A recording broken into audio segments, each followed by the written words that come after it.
Welcome to another deep dive.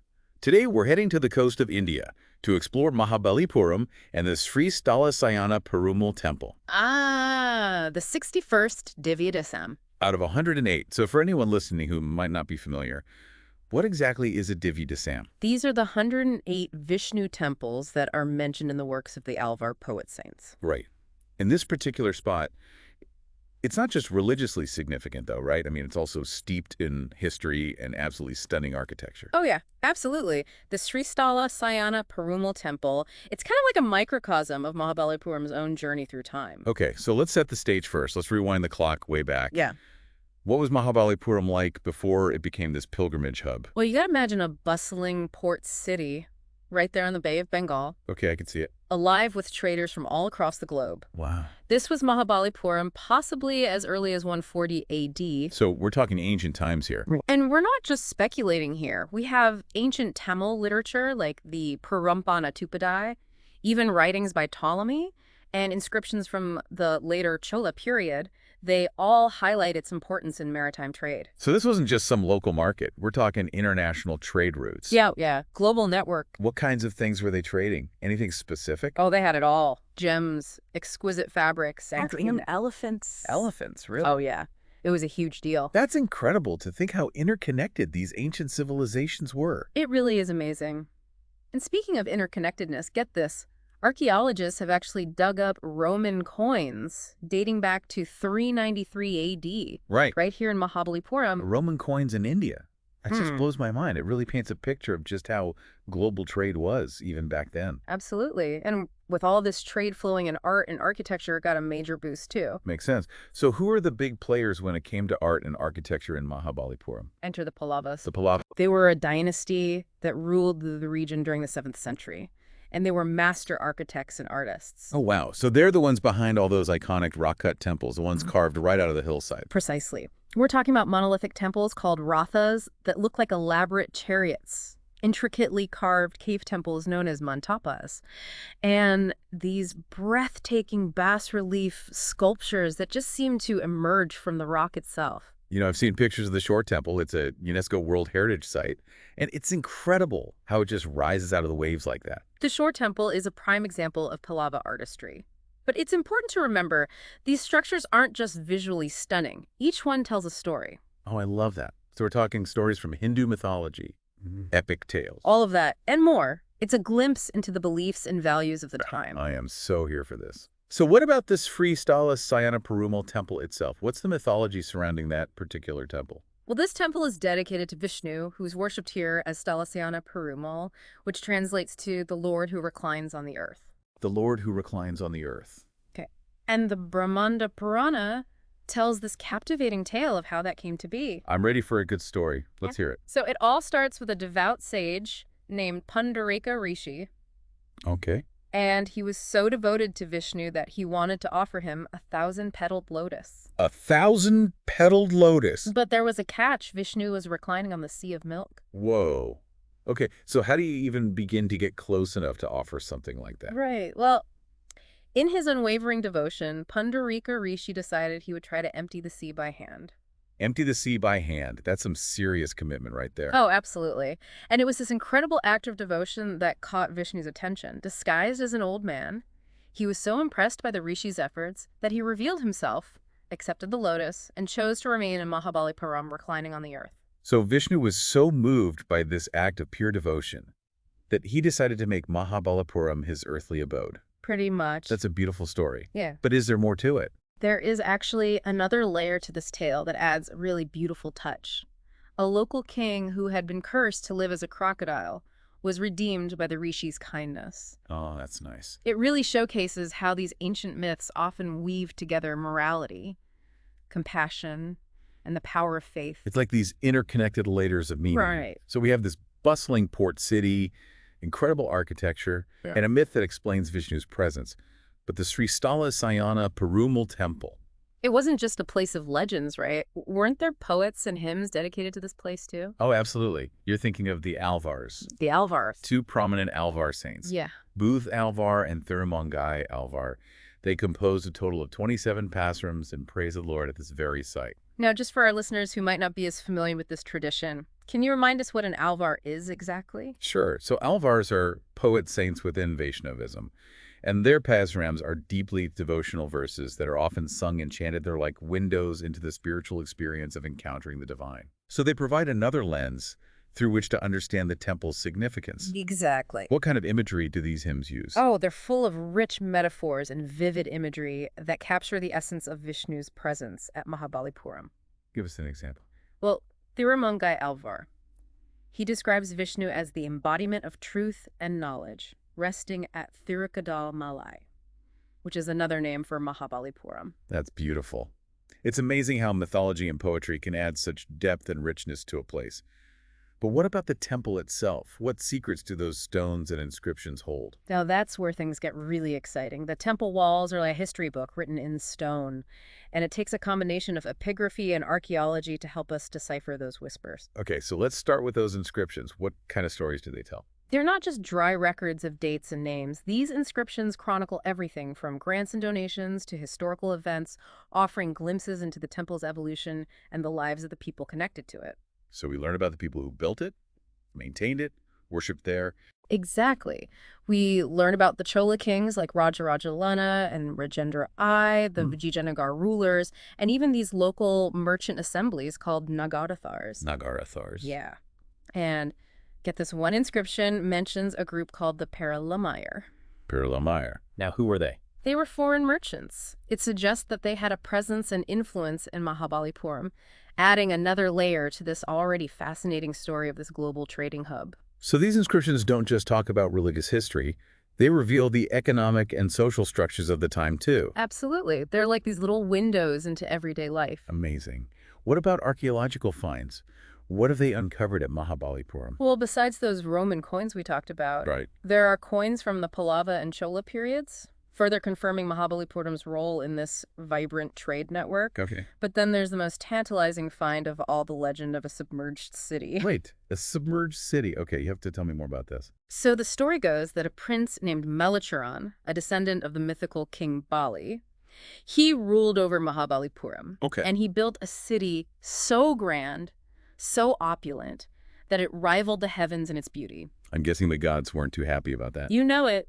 The legend says that the gods, jealous of this earthly magnificence, they ordered the city to be submerged beneath the waves. Wow, what a story.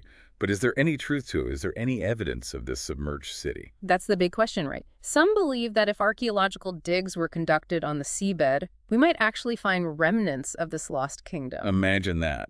Another layer to Mahabalipuram's history, just hidden beneath the waves, waiting to be discovered. It's truly mind-boggling to think about how much we still don't know about the past. Yeah. But what we do know is that Mahabalipuram is this incredible place where history, myth, and human artistry come together to create something truly special. It really is. And speaking of special, let's go back to those Alvar's hymns for a moment.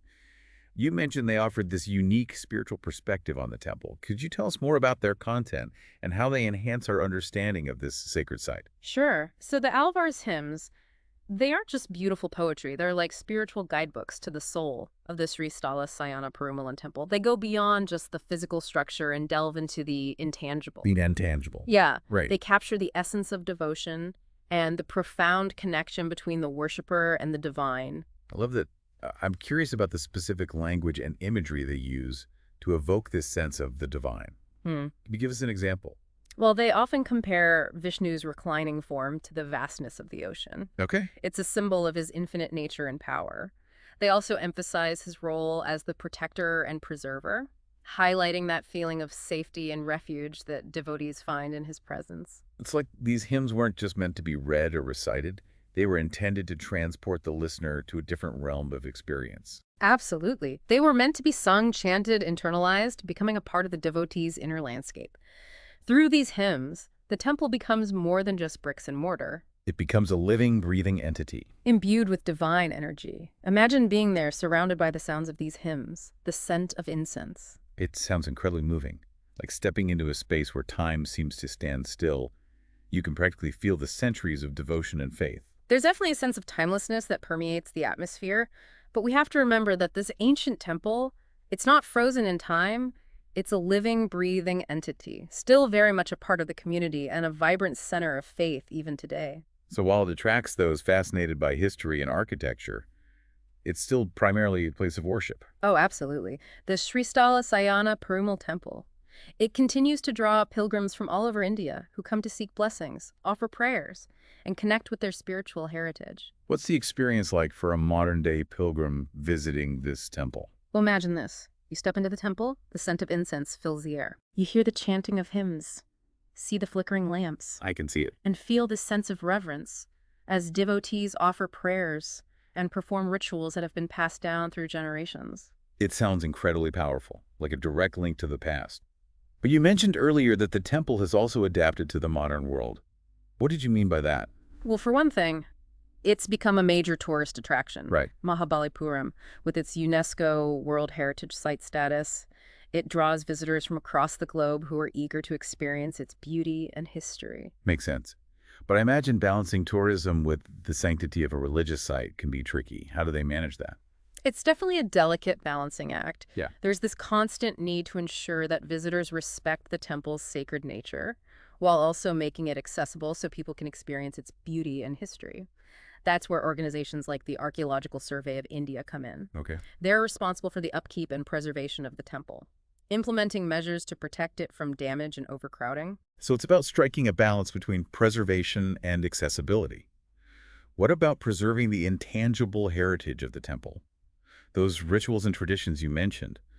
What's being done to ensure that they continue to thrive? Well, local communities are the true custodians of these traditions. Oh, I see. Their active participation ensures continuity, and they play a vital role in transmitting these practices to younger generations. That's great.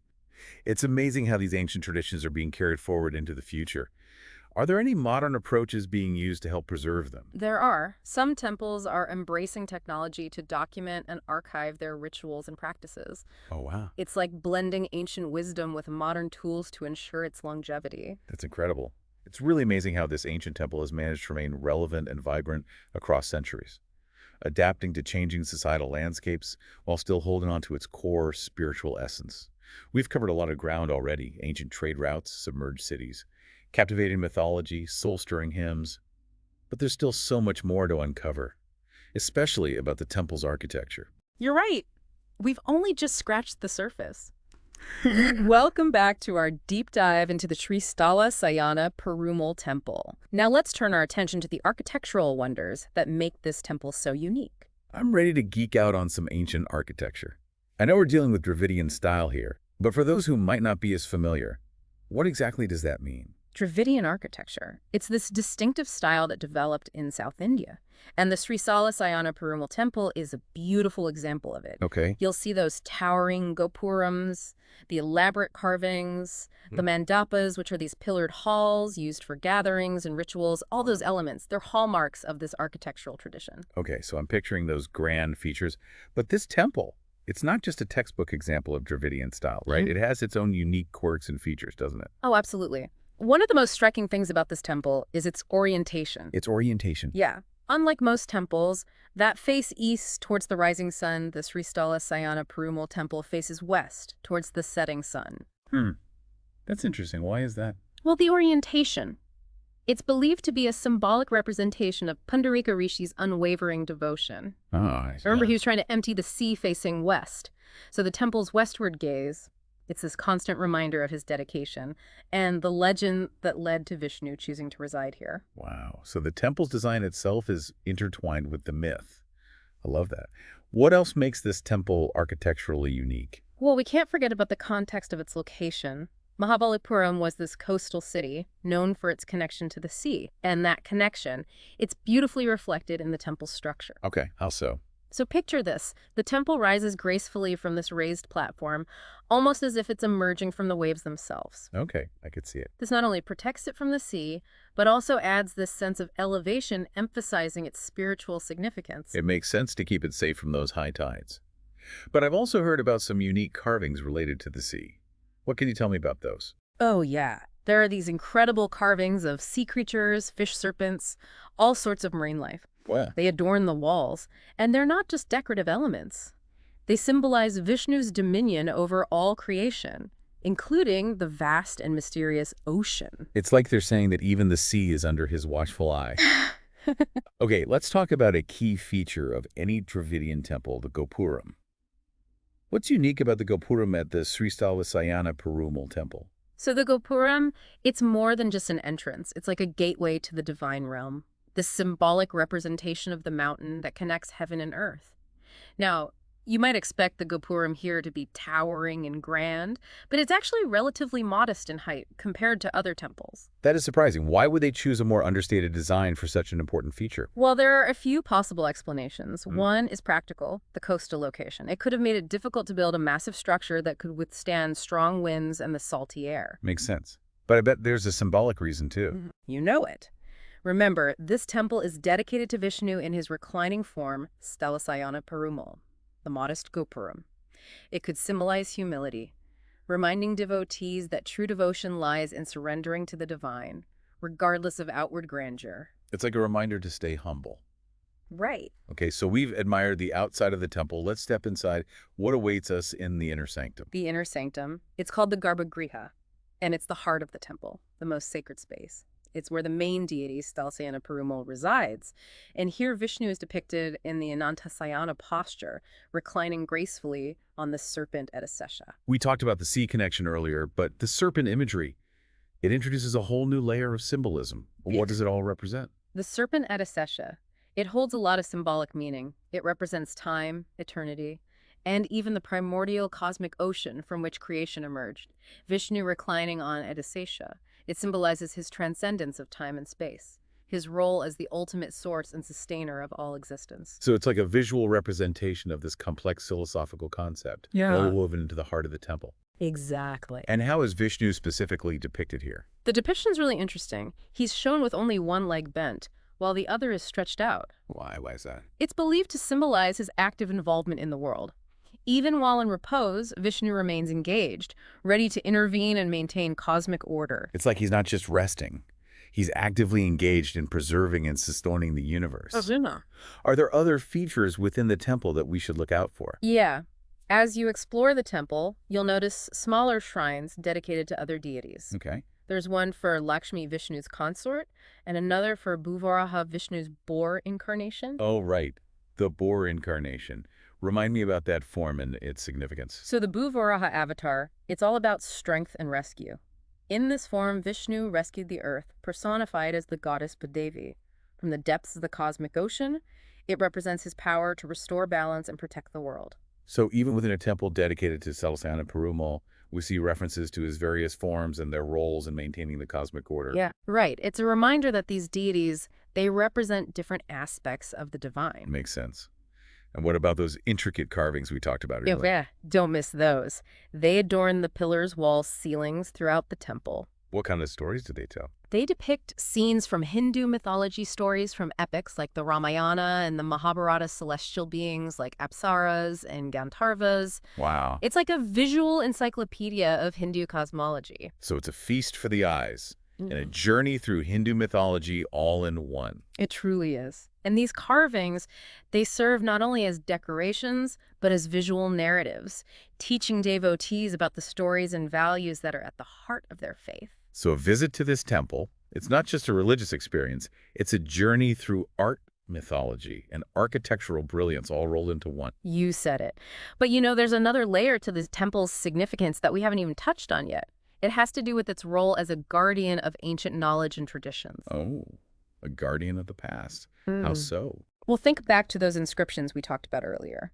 The ones that detail the grants, donations, historical events. Right. They're incredibly valuable from an epigraphic perspective, providing insights into the political, social, economic landscape of the time. Okay. But they go beyond that. They also reveal details about the temple's administration, its rituals, and the evolution of religious practices over the centuries. So these inscriptions are like time capsules, offering a glimpse into how the temple functioned and what life was like for the people connected to it. Exactly. They're a treasure trove for historians, archaeologists, and really anyone interested in understanding the continuity and evolution of religious traditions. That's incredible. But let's not forget the temple's role in preserving artistic traditions, too. Of course, the sculptures, the carvings, the architectural style itself, it all represents generations of knowledge and craftsmanship. each stone a testament to the skill and devotion of those who came before us. Right. It's a reminder of the rich artistic legacy that we inherit. And the responsibility we have to safeguard these treasures for future generations. But how do we do that in a world where ancient sites face so many challenges? I mean, Yeah. from environmental factors to the pressures of modernization. It requires a multi-pronged approach. We need continued archaeological research, conservation efforts, and perhaps most importantly, community involvement. The more people understand and appreciate the value of these sites, the more likely we are to succeed in preserving them. And education plays a vital role in fostering that appreciation. Absolutely. Sharing knowledge, raising awareness, that's exactly what we're trying to do here today. I see. We want to equip you, our listeners, to become stewards of our shared cultural heritage. So it's not just about looking at the past, it's about understanding how it shapes who we are and influences our future. Precisely. Welcome back to the Deep Dive. You know, we've journeyed through Mahabalipuram's fascinating history, from its days as a bustling port city to its transformation into this revered pilgrimage site. And we've explored those intricate layers of mythology and symbolism that are woven into the very fabric of the Sri Sthalasayana Perumal Temple. But now, let's bring our exploration into the present. How does this ancient temple, with all its rich history and spiritual significance, how does it function in the modern world? Well, it's fascinating to see how this temple, steeped in centuries of tradition, navigates the realities of the 21st century. It's not a museum frozen in time. Right. It's a living, breathing entity, constantly evolving while staying true to its essence. So how does a temple like this balance its role as a sacred space with the demands of modern life, especially with the influx of tourists, I mean? Yeah, it's a delicate dance for sure. On the one hand, the Sri Sthalasayana Perumal Temple, it's a major tourist attraction. It draws visitors from all corners of the globe who are captivated by its architectural grandeur and historical significance. Yeah, I can imagine the challenges of managing large crowds while maintaining that sanctity of the space. It definitely requires careful planning and sensitive management. The Archaeological Survey of India plays a crucial role in this. They implement measures to protect the temple from damage, control the crowds, ensure a respectful environment for both devotees and visitors. That's good to hear. But preserving a site like this, it goes beyond just protecting its physical structure, doesn't it? What about safeguarding the intangible heritage? I mean, the rituals, the festivals, the traditions that have been passed down through generations. You've hit on a crucial point. The true essence of this temple. It lies not just in its stones and carvings, but in the living traditions that breathe life into it, and it's the local communities who are the true custodians of this heritage. So their active participation is key to ensuring the continuity of these traditions. Absolutely. They are the keepers of the flame, passing on their knowledge and practices to younger generations, ensuring that those rituals and ceremonies that have resonated through the centuries continue to echo in the present. It's really heartwarming to imagine these age-old traditions being carried forward into the future. Are there any modern approaches or initiatives that are helping to safeguard this intangible heritage? There are some really exciting developments in this area. Some temples, including this one, are embracing technology to document and archive their rituals and practices. Oh, wow. How does that work? Well, they're using video recording, digital platforms, other tools to create a lasting record of their traditions, ensuring that they're not lost to the passage of time. That's brilliant. It's like merging ancient wisdom with modern technology to create a bridge between the past and the future. Exactly. It's about finding innovative ways to ensure that these traditions, which have enriched lives for centuries, continue to inspire and connect people for generations to come. So as we wrap up our deep dive into the Sri Sthalasayana Perumal Temple, I'm struck by its resilience. You know, this ancient structure has witnessed the ebb and flow of empires, the rise and fall of dynasties, and yet it stands tall, a testament to human devotion and artistry. And it continues to be a source of inspiration, a place where history, mythology, and spirituality converge in a truly unique way. It really is. We've explored its origins, its architectural marvels, the stories it tells, and even its place in the modern world. But as with any deep dive, we've only just scratched the surface. There's always more to discover, more layers to uncover, more stories waiting to be told. So we invite you, our listeners, to continue this exploration. Let this deep dive be a starting point for your own journey of discovery. Dive into the rich history and culture of Mahabalipuram. Explore the intricate world of Dravidian architecture, or delve into those captivating tales of Hindu mythology. And if you ever find yourself on the shores of the Bay of Bengal, make sure to pay a visit to the Sri Sthalasayana Perumal Temple. Experience firsthand the magic of this ancient site. Feel the weight of history, and let the whispers of the past guide you on your own personal journey. Thank you for joining us on this incredible adventure through time. Until next time, keep diving deep, keep exploring, and keep seeking knowledge. This has been The Deep Dive.